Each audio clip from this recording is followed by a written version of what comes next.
A nova ordem mundial compreende o domínio do mundo na mão de poucos poderosos. Quando eu vou nos intelectuais do Vale do Silício, que são hoje os grandes mentores da riqueza mundial, eu vou falar sobre isso em algum momento. A riqueza mundial hoje está na mão de poucas famílias. Na mão de poucos poderosos. Na mão de poucas famílias. Na mão de poucos poderosos. Parece que existe mais ou menos mais de 2.000 bilionários no mundo. Quase 2.500 bilionários. E eles é que controlam tudo. Hoje os grandes mentores da riqueza mundial, eu vou falar sobre isso em algum momento. A riqueza mundial hoje está na mão de poucas famílias. Eles falam: precisamos de um governo único. Pela primeira vez na história. E parece que o propósito desses bilionários, dessa nova ordem mundial, é fazer um reset na economia. É reconfigurar o mundo. Mas não é só econômico. O grande ideal da nova ordem mundial é o viés ideológico. E mostrou para você que ainda está incrédulo que o mundo pode, a despeito das diferenças políticas, se unir em torno de um mesmo propósito. Seja de esquerda ou de direita, está todo mundo usando máscara. Seja a França ou o Irã, está usando máscara. Seja Israel ou a Arábia Saudita, estão usando máscara. O Covid parou o mundo. Parou o mundo. Sem que você saiba, nós estamos vivendo um regime comunista silencioso, totalitário, onde o Estado governa. Aqui em Franca está tendo um regime comunista. Como? O uso obrigatório de máscara. Seja de esquerda ou de direita, está todo mundo usando máscara. É o cenário de agora, o aparelhamento do Estado, os conflitos, as guerras. Por quê? Porque o anticristo vem para promover uma paz mundial. Para isso o mundo tem que estar igual agora, todo mundo batendo cabeça e as nações urdindo de terror. Eles falam: precisamos de um governo único. Pela primeira vez na história. O anticristo vem para promover uma paz mundial. Para isso o mundo tem que estar igual agora, todo mundo batendo cabeça. O que nós teríamos no início do ano, que eu estava a ponto de ver o que ia acontecer para unir o globo num governo único? O Papa Francisco estava reunindo líderes do mundo inteiro para propor uma nova agenda.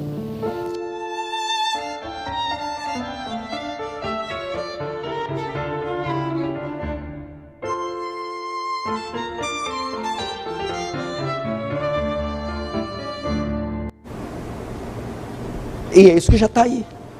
Escolas com banheiros sem sexo, ideologia de gênero, descriminalização da pedofilia, aprovação do aborto, taxar a Bíblia como um livro de discurso de ódio, limitar a atuação das igrejas, fechar as igrejas, exterminar do calendário nacional feriados religiosos, como Natal, Páscoa. Exterminar a era cristã. No Antigo Testamento, Deus deu uma ordem para o povo de Israel: você colocará a lei do Senhor na tua mão e como frontal entre os olhos. Eu não sei se você já viu alguma cena de Israel, que tem o judeu orando lá no monte, no Muro das Lamentações, e ele fica orando lá, né? Baruch haba Beshem Adonai Eloheinu melech. Ele fica orando lá no Muro das Lamentações, e aqui ele tem uma caixinha preta na testa, e ele amarra aqui no braço. Hoje os judeus colocam no braço esquerdo. Ele coloca um outro. O que está ali? Ali está o Shema Israel, Adonai Eloheinu, Adonai Echad. Ouve, ó Israel, o Senhor teu Deus é único. A lei do Deuteronômio, os mandamentos de Deus, para ele sempre se lembrar com a sua ação e com a sua mente que Deus é único e que tem os mandamentos de Deus. O risco que elas têm, que elas correm, é de serem marcadas com 666, a marca da besta, a qual quem possuir não será salvo. E como eu Porque a Bíblia diz: fez com que todos, ricos e pobres, grandes e pequenos, servos e livres, fosse posto um sinal na mão ou na testa, para que sem o sinal ninguém pudesse comprar ou vender. Aqui está a sabedoria. Quem tem sabedoria, calcule o número da besta, pois é número de um homem: 666. Agora como que eu chego? Subo numa torre e grito: não aceitem a marca! É assim que eu a salvo? Não! É assim que o cavalo branco atua, desde a minha parente que vive na mesma casa, aos vizinhos, colegas de trabalho, escola, hospitais, tribos, línguas, cidades, estados, nações, continentes, o mundo. Não! Como eu alerto eles da marca? Arrependei-vos e credes no Evangelho de Cristo. Todos pecaram, destituídos da glória de Deus estão. Do céu se manifesta a ira de Deus sobre toda a impiedade dos homens. Mas Deus amou o mundo de tal maneira que deu o seu Filho unigênito, para que todo aquele que nele crê não pereça, mas tenha a vida eterna. Deus não enviou o seu Filho ao mundo para que o condenasse, mas para que o salvasse. Quem crê nele tem a vida, quem não crê não tem a vida, mas sobre ele está a ira de Deus. Pregue o Evangelho. Pregue o Evangelho. É a única solução para este governo, este mundo, estas pestes, essas pragas e essas profecias. É a exposição lúcida, fiel, clara do Santo Evangelho. E quando eu leio o Apocalipse, me chama a atenção que o Apocalipse é a paródia de Satanás. Você tem o cordeiro degolado sentado no trono de Deus. Você tem o dragão com a cabeça degolada e curado, porque o cordeiro está degolado, mas está vivo. O dragão também está degolado, mas está vivo. E o cordeiro senta no trono de Deus Pai, e a besta senta no trono que o dragão lhe dá. E o cordeiro coloca o seu selo sobre os 144 mil, e a besta coloca a sua marca na testa, e o cordeiro coloca a marca na testa. E a paródia da besta é justamente o quê? O contrário do tefilim dos judeus. Se era a lei de Deus que tinha que estar no frontal e na mão, e ali a besta coloca um sinal na frente e na mão, eu não preciso entender isso como literal, como sendo um chip que vai estar aqui debaixo da pele. Eu preciso entender como diz o Apocalipse. É uma analogia do oposto da lei de Deus, ou seja, vai ser colocada uma lei que vai me impedir socialmente de guardar os mandamentos de Deus. Por isso que em Apocalipse 12 fala: aqui está a perseverança dos santos, os que guardam os mandamentos de Deus e têm a fé em Jesus. Essa nova ordem mundial quer resetar esses pilares cuja civilização está sustentada e colocar outros pilares. Que pilares são esses que ela quer substituir? É só nós vermos o viés ideológico dessa nova ordem. Qual é? Que doutrinas esses poderosos obedecem, atendem? Que disciplinas, que postulados eles defendem? Vamos lá. O socialismo, o marxismo, o comunismo, o ateísmo. O comunismo aparelhou todas as grandes instituições mundiais. Vai para a ONU, a Organização Mundial das Nações Unidas, fundada em 1945. Todos os seus secretários gerais, todos os secretários gerais da ONU, desde que foi fundada em 1945, são comunistas, socialistas. Então essa instituição é toda comunista. A OMS, a Organização Mundial de Saúde, quem é o diretor dela? O chefão, o Tedros. Ele foi membro do Partido Comunista da Etiópia. Ele é o diretor da OMS. A Unesco, a Unicef, é toda dirigida por esquerdistas, comunistas, socialistas. Agora me diz uma coisa: você colocaria um nazista, um membro do partido nazista, à frente de alguma instituição? Ninguém faria isso, é uma loucura, né? Alguém que foi membro, que atuou no Terceiro Reich, o império assassino, que matou 6 milhões de judeus. Ninguém, todo mundo acharia um absurdo colocar um membro do partido nazista à frente de alguma instituição dessa importância. Ninguém faria isso. Pois o comunismo matou mais de 10 vezes do que o nazismo. Ele é 10 vezes pior. E está cheio de membros do Partido Comunista nas instituições. A Alemanha de Nietzsche foi a Alemanha que matou 6 milhões de judeus. E mesmo que alguém fale, você está culpando o povo? Não, mas um povo que era tão inteligente não percebeu que o Führer era um maníaco. E muita gente duvidou. Eu sei que é complicado falar de eventos finais, porque algumas coisas beiram a teoria da conspiração, e eu odeio teoria da conspiração. E parece teoria da conspiração, mas também parecia teoria da conspiração que Hitler houvera de fazer o que fez. Vamos voltar para o quadro. A verdade que seres humanos têm dificuldade de aceitar é que existem Hitlers em potencial em cada esquina do mundo. E qual foi a receita da maldade de Adolf Hitler? Eu já li vários livros sobre o nazismo, sobre a Segunda Guerra Mundial, e eu elenquei em 7 pontos a receita da maldade.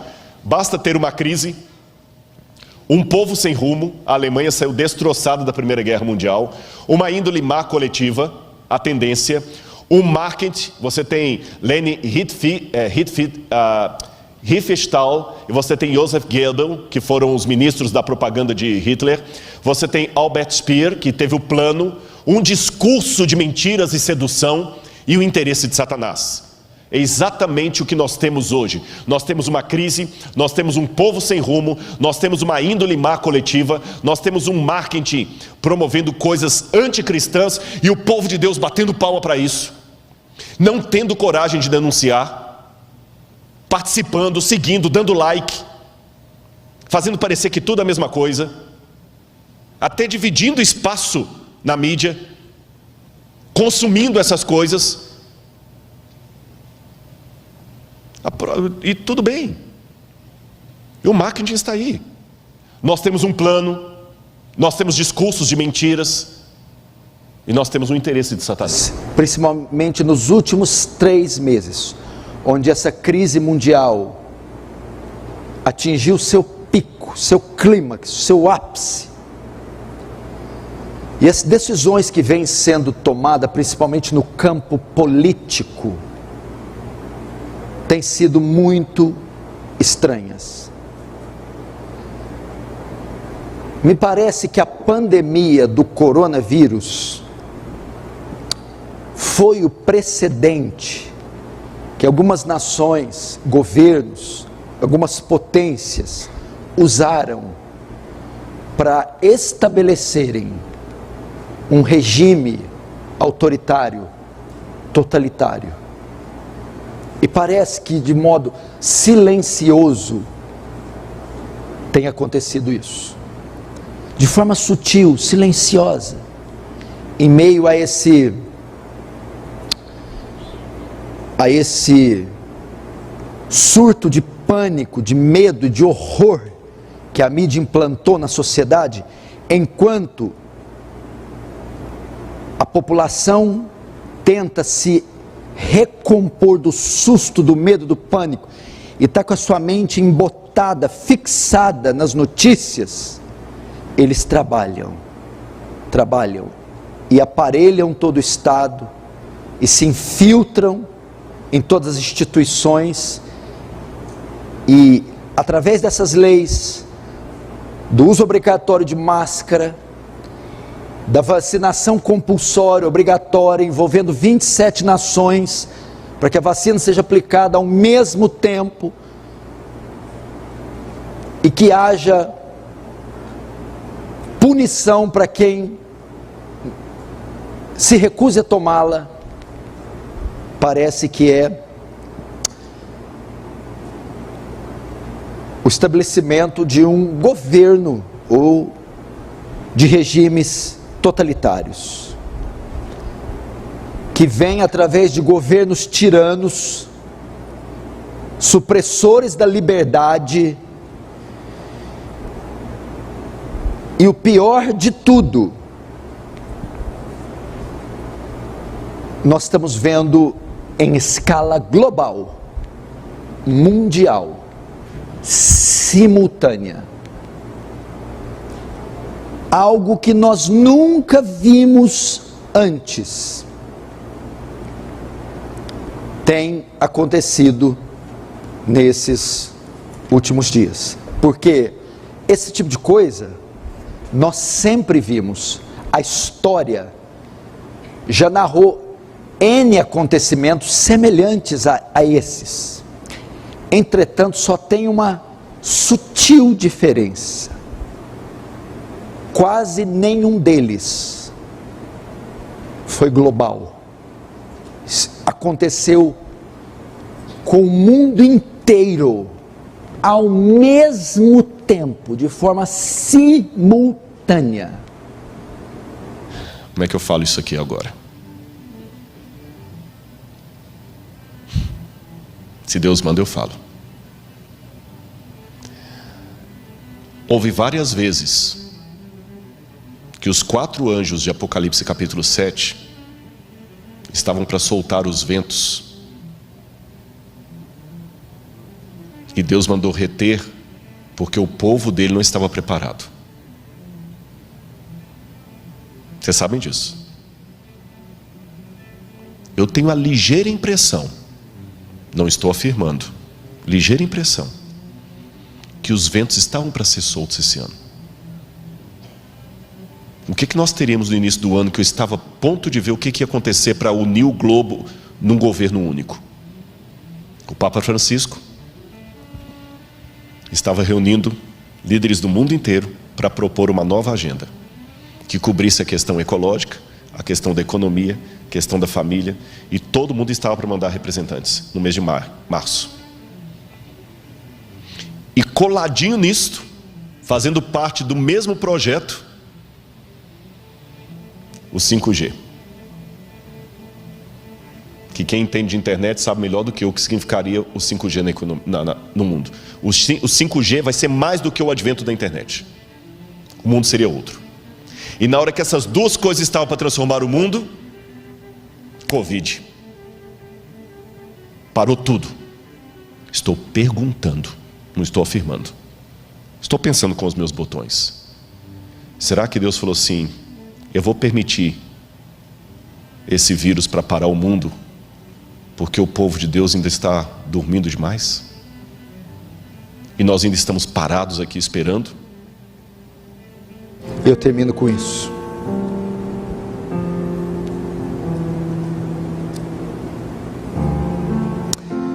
Filho do homem, quando eu disser ao perverso, ao pecador, certamente morrerás, e tu não avisares, e nada disseres para o advertir do seu mau caminho, para lhe salvar a vida, esse pecador morrerá na sua iniquidade, mas o sangue dele, da tua mão, eu o requererei.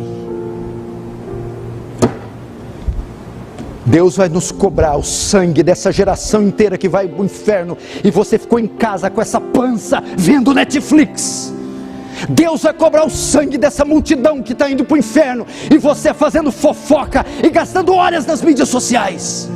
Deus vai cobrar o sangue dessa geração inteira que vai ser tragada pela besta, pelo anticristo, e nós ficamos gastando dinheiro prodigamente. Ao menos gemer, ao menos uns 30 minutos orando por um punhado de almas. Será que não temos condição de fazer isso? Ao menos pelas nossas mães, pais, irmãos, filhos, sobrinhos, tios. Que esperança esse povo tem? Vai esperar nessas nações, nesses governos, nessas mídias. Eles não têm a resposta. Eles estão mortos, estão vazios, cegos, obstinados, suas mentes embotadas. Mas essa é a tocha de Israel, é a lâmpada de Deus na terra, é o sol que brilha na escuridão, a igreja. Devemos brilhar. Oh Deus, eu sei que o Senhor não precisa de advogado, e se precisasse o Senhor teria pessoas muito melhores do que eu, mas por favor, Senhor, faz alguma coisa para que teu povo acorde, ó Deus. Eu estou tentando falar, eu estou tentando pregar do meu jeito errado, torto, humano, mas eu estou tentando sacudir esse povo, Senhor, não no teu lugar, mas através de ti. E por favor, Senhor, muitos estão nesse momento clamando perdão. Perdoa os pecados desse povo, Deus, eu te suplico, como Moisés pediu. Traga-os de volta, Senhor. Tem tanta gente que eu conheci que hoje está fora da igreja, Pai. Tanta gente. Eu estou pregando num bairro que tem tanto ex-membro da igreja, pessoas machucadas, pessoas magoadas, outros críticos, outros que perderam a fé, outros que se encontraram no ateísmo ou numa espiritualidade alternativa.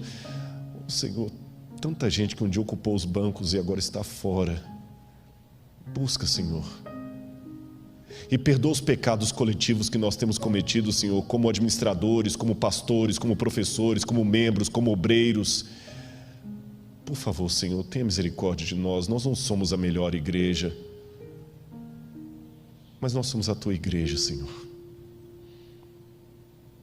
Eu sei que o Senhor teria planos melhores se usasse anjos, mas o Senhor escolheu usar a gente. Perdão, Senhor, se eu preguei mais tempo do que devia, mas se o Senhor os manteve ali no ar é porque o Senhor tinha um propósito. Cuida dos teus filhos e cuida de mim também, porque está escuro, estamos com medo, não vemos o teu rosto, mas sabemos que o Senhor está conosco, então isso vai acalmar o nosso temor e nós vamos dormir em paz. Manda um anjo, Senhor, agora carinhar o rosto de cada um que está em oração comigo, que ele sinta a brisa do Espírito, como se fosse a mão de um anjo carinhando o rosto dele, dizendo: você é amado de Deus. Em nome de Jesus.